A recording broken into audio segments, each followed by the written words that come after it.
Chapter 1.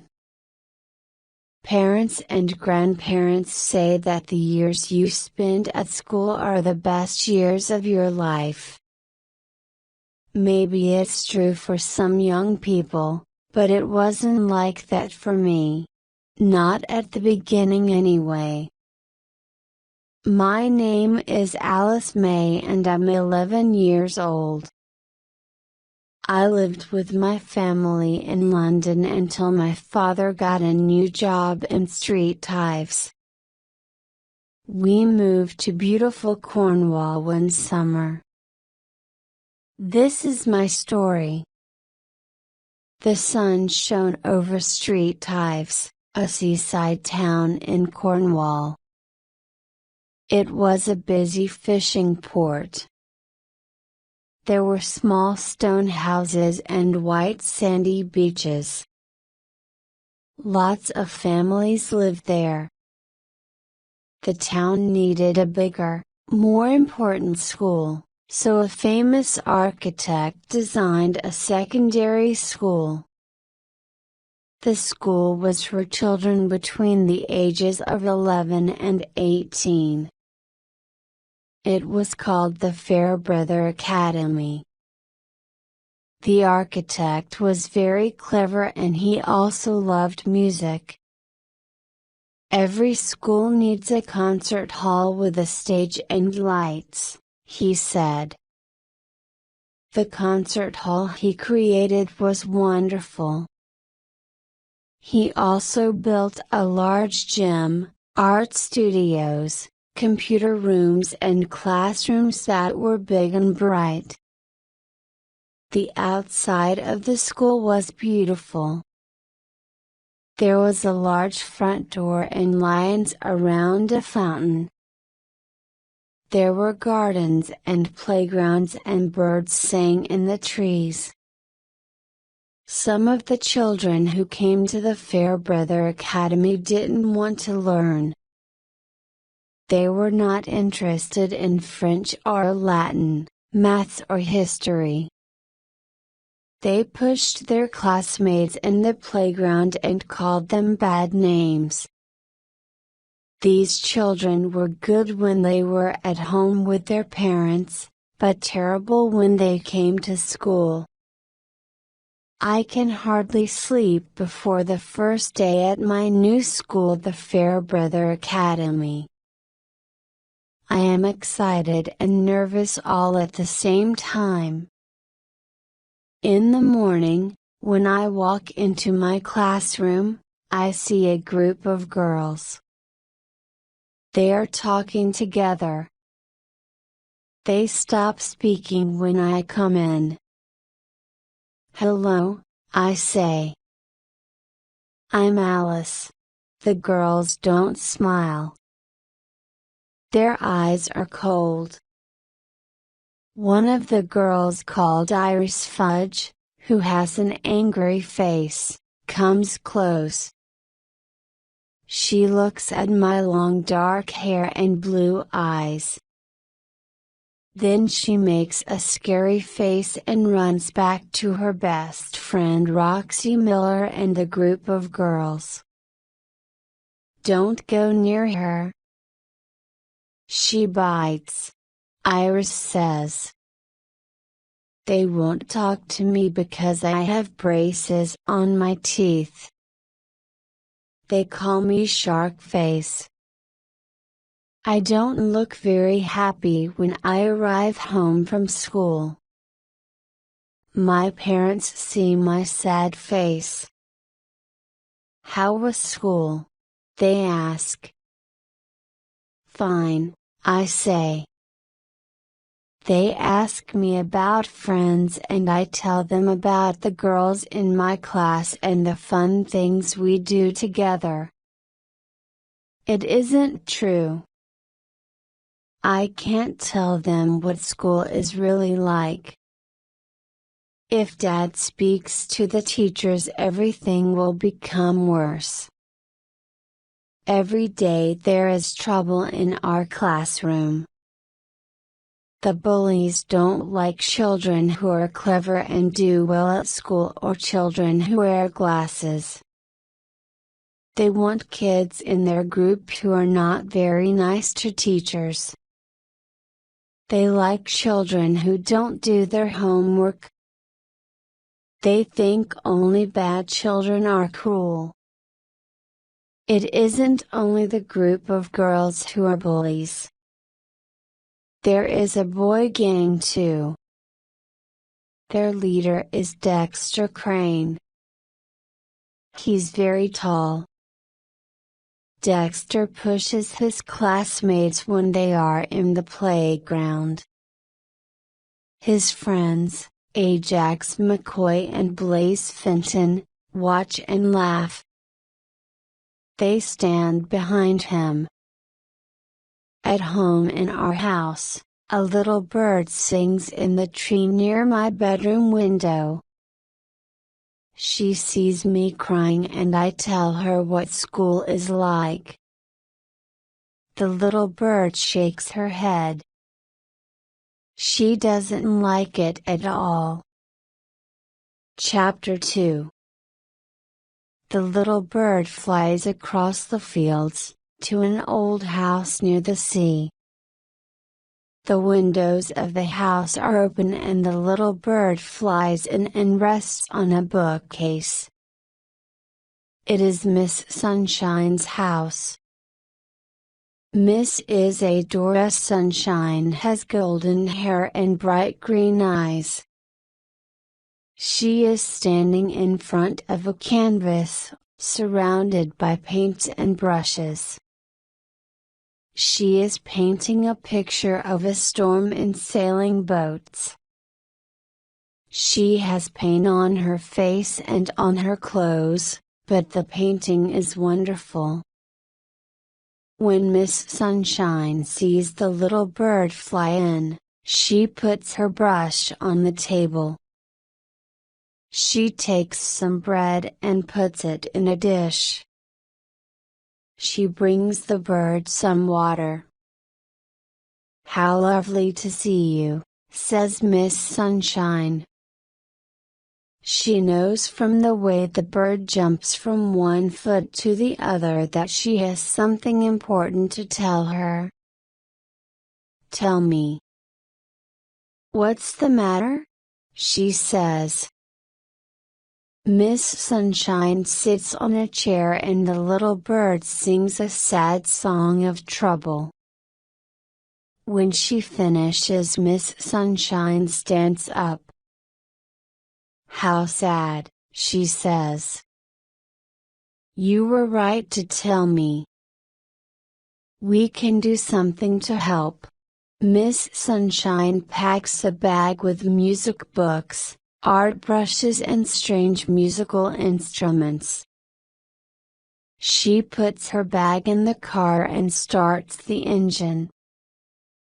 "Hold on tight," she says to the little bird. It will only take 45 minutes to drive to the school. She drives to Street Ives. Before I continue with the story, I must tell you about the head teacher at the Fairbrother Academy. How can I describe him? He is not a handsome man. His face is a bit like your reflection when you look in a kettle, sort of squashed. He is thin, and has long legs. His name is James Weak and his name describes his character. He is weak by name and weak by nature. Some people say he is a good head teacher. Others say he doesn't answer his emails. He is busy in his office every day playing Scrabble on his computer. On this particular day his secretary, Miss Baxter, knocks on the door. "There's a lady to see you." "Oh, really? I wasn't expecting anyone." "What lady?" says Mr. Week. "Miss Isadora Sunshine." Mr. Week looks up because the moment he hears the name Sunshine, he begins to feel happy. "Send her in, Miss Baxter." Miss Isadora Sunshine is wearing a yellow dress and she smells of sweet flowers. She shakes Mr. Week's hand and sits down. "I am here for the job of music teacher," she says. Mr. Week is confused. I don't think there is a job as music teacher at the school." "Yes, there is," shouts Miss Baxter from her office. "You have an email this morning from the old music teacher," she says. She appears with a printed letter. "He left yesterday." Mr. Week looks even more surprised. "Well, then yes, there is a job at the school. We are looking for a music teacher. I want good behavior in the classroom," says Miss Sunshine. "Of course," says Mr. Week. "But we're a friendly school, Miss Sunshine. We allow children to call teachers by their first names." Miss Sunshine smiles and shakes her head. "I'm sorry, Mr. Week, but I won't allow that in my classroom. Respect is very important and I am here as their teacher, not as their best friend." "I see," says Mr. Week. He looks confused. "There may be other candidates," he says in a voice weak as water. "Mr. Week, there are no other candidates and there is no one better than me." Mr. Week looks at Miss Sunshine. He agrees but he doesn't say anything. "So," Miss Sunshine says, "if there are no more questions, I would like a copy of my timetable, so that I can start this minute." Chapter 3. No one talks to me at school. I feel alone as I stand at the side of the playground. There are the cool kids and there are the ones people don't speak to, children who are different. I want to speak to them, but I'm afraid of Iris Fudge and her gang. The teachers know there's trouble in our class but they don't see children push their classmates or hear the bad names. The bullies are clever. Sometimes we speak to a teacher, one who has an understanding face. "Write everything down," the teacher says to us. I will make a report and pass it on to the head teacher. We write a letter but nothing happens. Things are getting worse. The bullies can contact me in cyberspace at every moment of the day and night. Why can't they leave me alone? And then Miss Sunshine comes into my life. Children stop talking and texting when she walks into the music room in her yellow dress. Her hair is long and golden. She ties it with a silk scarf. She smiles at us and looks at every child. She says, "Good morning," then waits. We look at each other. Why is she waiting? Then we realize and we stand up. Dexter is the last one to stand up. He doesn't look happy. No phones during my lesson. Miss Sunshine has a box and envelopes with our names on. We don't want to give her our phones. Dexter and Ajax are angry. When Miss Sunshine walks past us, there is a lovely perfume. It's the smell of grass and sweet summer flowers. She asks us our names and doesn't forget them. When she gives us our homework, we have to say thank you. It's our first music lesson and Miss Sunshine wants us to speak about music. What music do you like? Roxy stands up. I hate classical music. Hate is a very strong word, Roxy. We don't hate anyone nor anything. Why don't you like classical music? There are too many notes, she says, and her friends laugh. I understand your opinion, Roxy. Classical music is difficult. There are a lot of notes. I play jazz with my piano teacher, Roxy says. I can feel surprise in the classroom and I see Miss Sunshine smiling. Good, she says. What about rap music?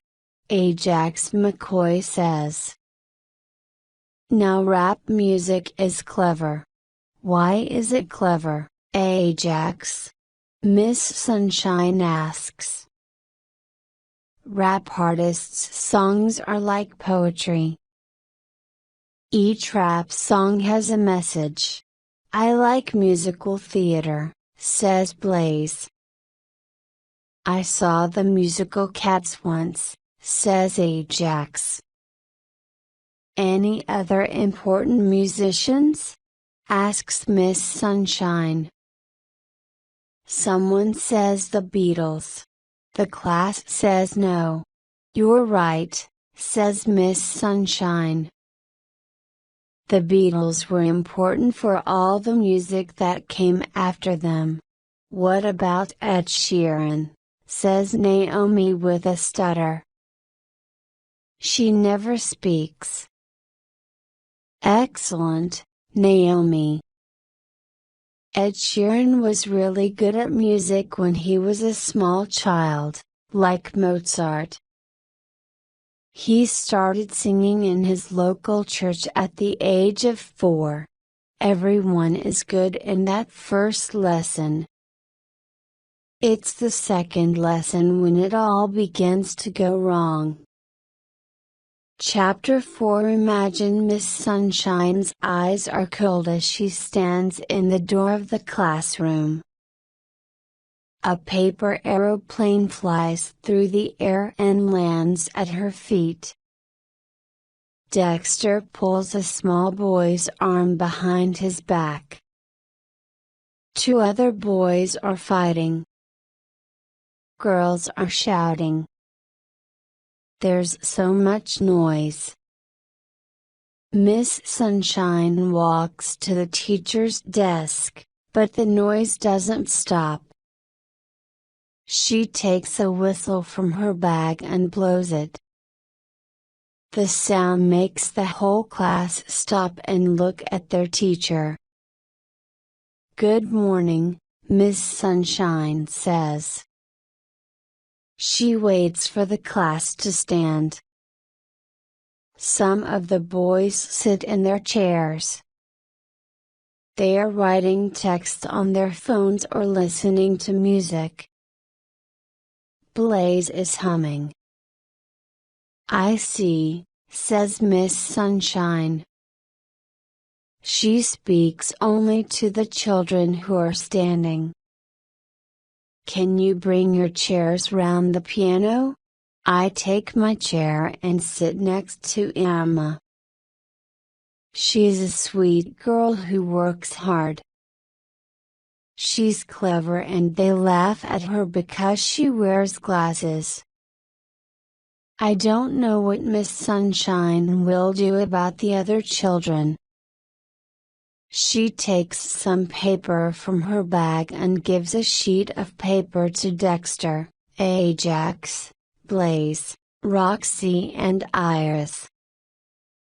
I would like you to write me a few paragraphs on the music I like, she says.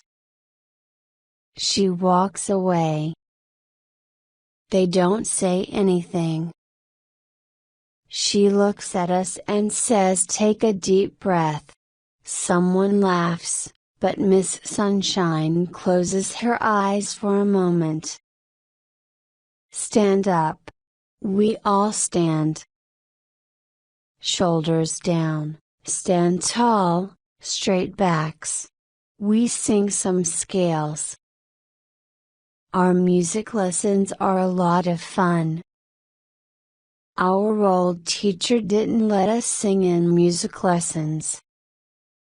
There are some things in this world that are amazing. I love singing to a real piano. Miss Sunshine plays really well and then she gives us the music to Imagine by John Lennon. We don't look at the words. We know them. We put the music down and sing from memory. Miss Sunshine asks if anyone would like to sing a solo. The girls whisper Emma. Shy little Emma, who is clever and wears glasses, has a wonderful voice. And it's strange because now Dexter, Ajax, Blaze, Roxy and Iris are alone. They are miserable and we are smiling and having fun. At the end of the lesson, Miss Sunshine collects the sheets of blank paper. She tells them to stay behind. I want to speak to each of you, she says. But we'll miss the school bus home, says Iris. My mom will be angry. The driver will return and take you home later. I'll phone your parents and explain everything. Roxy gives Iris a killer look and they become even more miserable. For the first time, I run laughing out of school with Emma. We are smiling and singing Imagine. Chapter 5. The next morning, we go into the music room. I don't know what Miss Sunshine said to Dexter and the others yesterday, but the mood is better. There is more respect. Roxy and Ajax are sitting quietly. They aren't sending text messages. Blaze isn't humming. Dexter isn't rocking on two legs of his chair. I hope we are going to sing round the piano, but Miss Sunshine takes an unusual object from her bag. This is a singing bowl, she says. When I run this wooden stick around the bowl, it makes a sound like a bell. This bowl is very old. Listen carefully until you can't hear the sound anymore. The singing bowl makes a mysterious sound. It sings in my head. About a minute pass. There is complete silence in the classroom. What can you hear? Miss Sunshine whispers. Nothing at all, miss, says Emma. Remember that there is silence in music too, and moments of silence are important in our lives. Sound and music can help, and mindfulness helps your brain to work better. Let's make a brain. What? We look at each other. Put one hand in the air, says Miss Sunshine. Now put your thumb across and curl your fingers over the top. This is the brain. Cool, says Ajax. The mind is complex. It talks. Sometimes there's a lot of stress in our heads. My brain is always talking to me, says Ajax. That's fine, everyone's brain talks, says Miss Sunshine. We can help our brain relax when we are kind to other people. It makes us feel good. Singing makes me feel good. Can we sing again, Miss? Asks Ruby. Of course, we can. Bring your chairs closer to the piano. Miss Sunshine gets us to sing some scales. Miss Sunshine asks Roxy to play the piano. Roxy looks shy at first and says she's too embarrassed to play in front of everyone. When Miss Sunshine says that Roxy can play some jazz, she jumps up. Roxy has got great rhythm. She's really good. I didn't know she had this talent. We sing a song my mom likes, You've Got a Friend by Carole King. I like the words of this song, and singing together makes us feel more united as a class. Singing and mindfulness are helping. My brain feels better by the end of class. I'm less stressed and more relaxed. When the bell rings, we skip to our next lesson.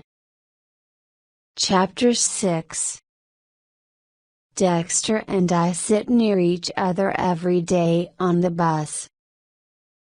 We get on and off at the same stop, but he doesn't walk with me. He walks far behind me. He kicks stones along the road. I hurry ahead because I want to get home. I know where Dexter lives. I pass his house every day, but this afternoon as I look across his front garden, I stop. Dexter, I shout. Quick! Hurry! There's a fire. My voice is high. I am afraid. He starts to run. Together we run towards the smoke and flames. Who's in there? I say. Mom and my little sister. She's only 3. I pull my phone out of my pocket and dial 999. I shout fire when they ask me what service I need. I try to breathe slowly and calm myself down. My voice is shaking when I give them the address. Dexter opens the front door and there's lots of black smoke. I'm going in, he says. Wait. I run to an outside tap and hold my scarf under the water. I run back and tie the scarf around Dexter's nose and mouth. I pull my jacket up over my mouth. I'm coming with you. He pushes me back. No, you're not. It's too dangerous. I know where Mom and my sister will be. Then he goes inside and all I can do is cry and wait. 1 minute, 2 minutes pass. It seems longer. The fire brigade arrives, then 2 ambulances. Dexter appears through the smoke. He is carrying his sister. His hands are burned, but he wants to go back for his mother. "Leave it to us," says a fireman. Firemen pull Dexter away from the burning house. He doesn't want to leave. They lift Dexter and his sister into the ambulance and put on the emergency blue light. That scares me. A fireman appears carrying a woman. And at that moment there's an explosion. "Move away from here. It isn't safe," a fireman says to me. I can smell fire on my clothes and in my hair. There's nothing for me to do. I walk home. Dexter is away from school for 10 days and when he returns, he has bandages on his hands. Everyone is pleased to see him, especially Miss Sunshine. "How is your mother and your little sister?" she asks. Dexter smiles. "They're doing well. The doctors are great. They are still in hospital but they will be home soon." "So, you are living with your grandma?" Dexter smiles again. "Yeah, she's lovely. We'll be there for a while until the builders repair our house. You were very brave, Dexter," Miss Sunshine says. Dexter looks at his shoes. "Not really. I was scared when I went into the house. I couldn't see anything and it was really hot in there." "Do the police know what started the fire?" Miss Sunshine asks. "They don't know." Dexter looks around the classroom for me. Alice was there. She gave me her scarf to put over my mouth. "It's the smoke that kills." "You saved my life." "Thanks, Alice." And our class cheer and I'm crying. Dexter is looking down and trying not to cry.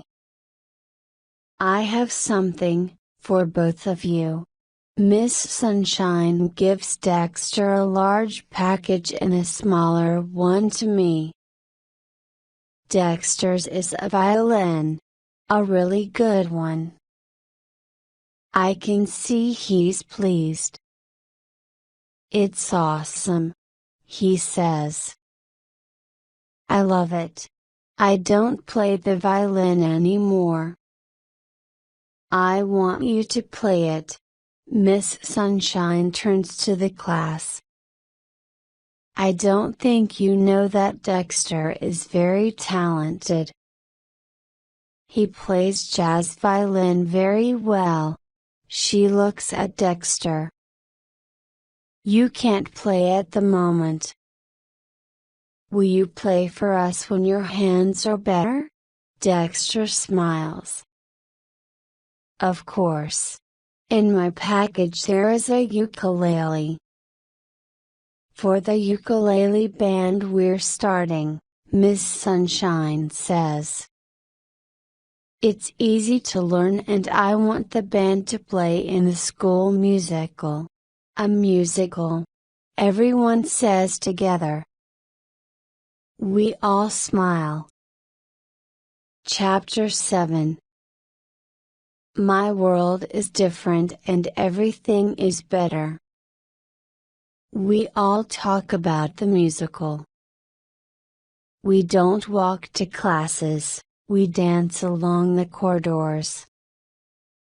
Ajax, who's good with words, is writing the story and we practice the songs every day. Our voices are better, stronger with Miss Sunshine teaching us. Mr. Wee comes when he passes the music room.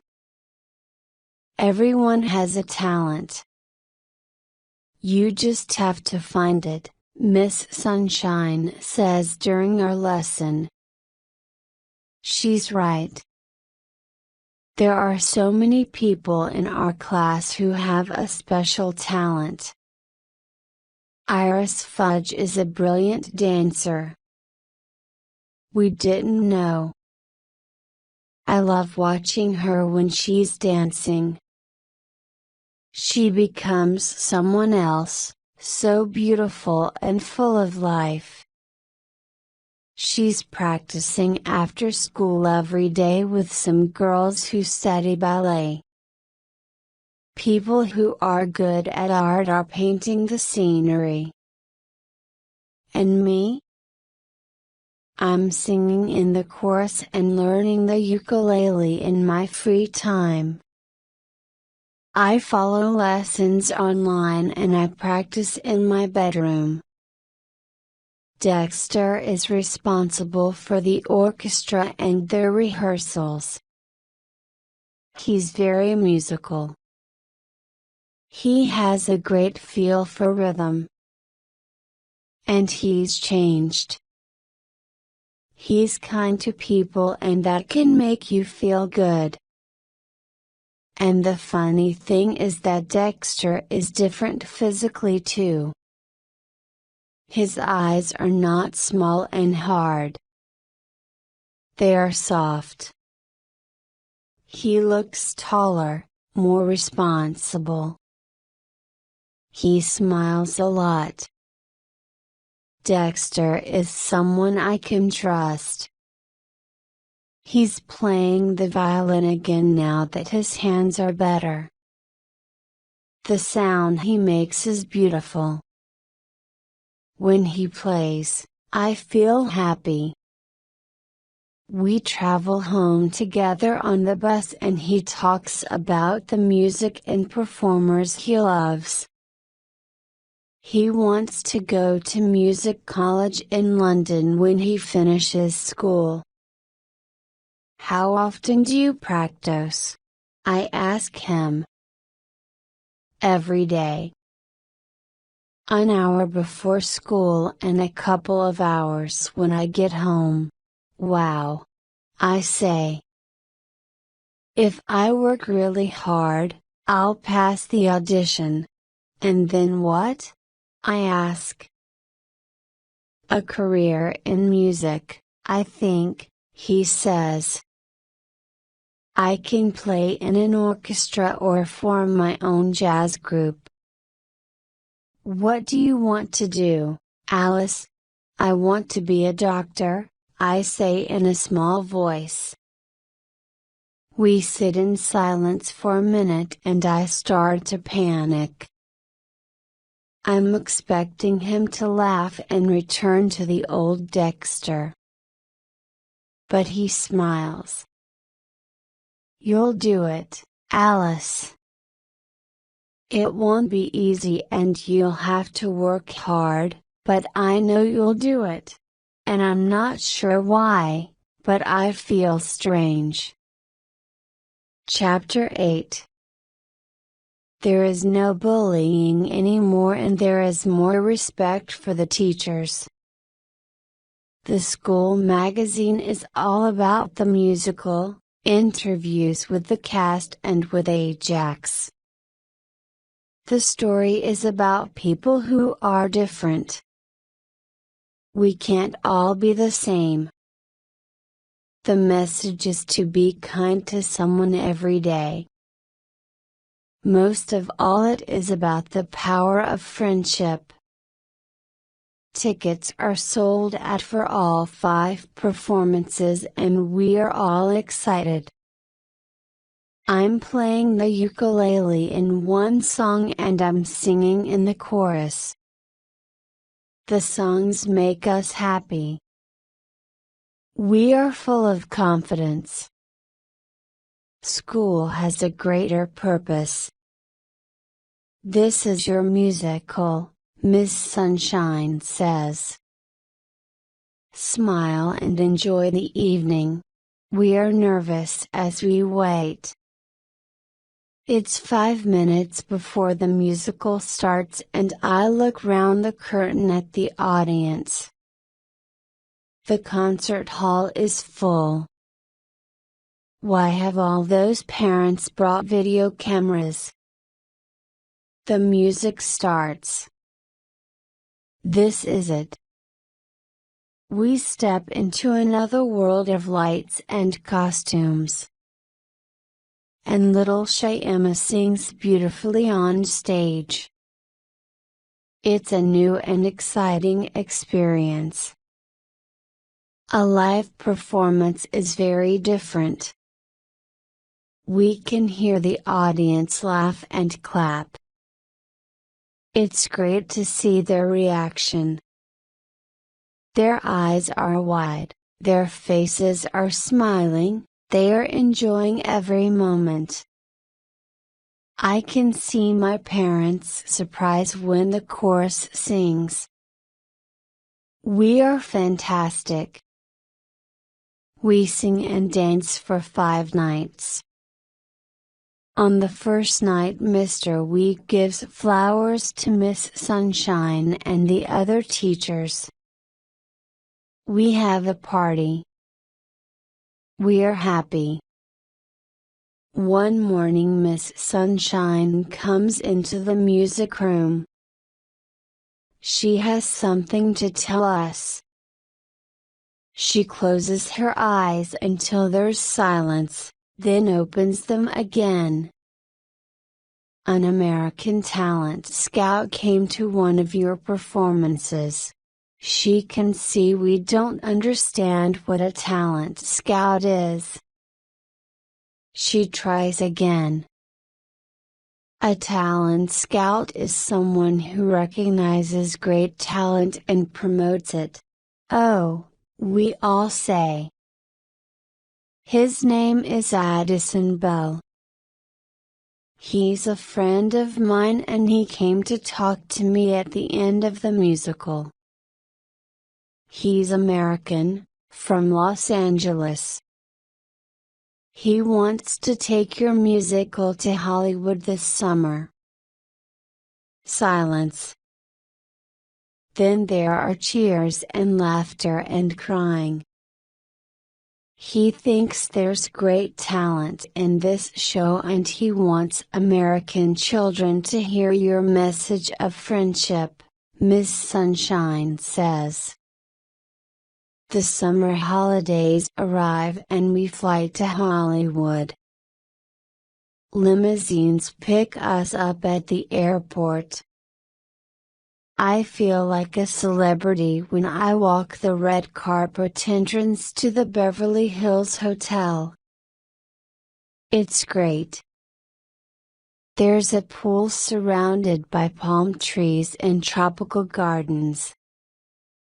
Dexter is happy because musicians play jazz in the restaurant.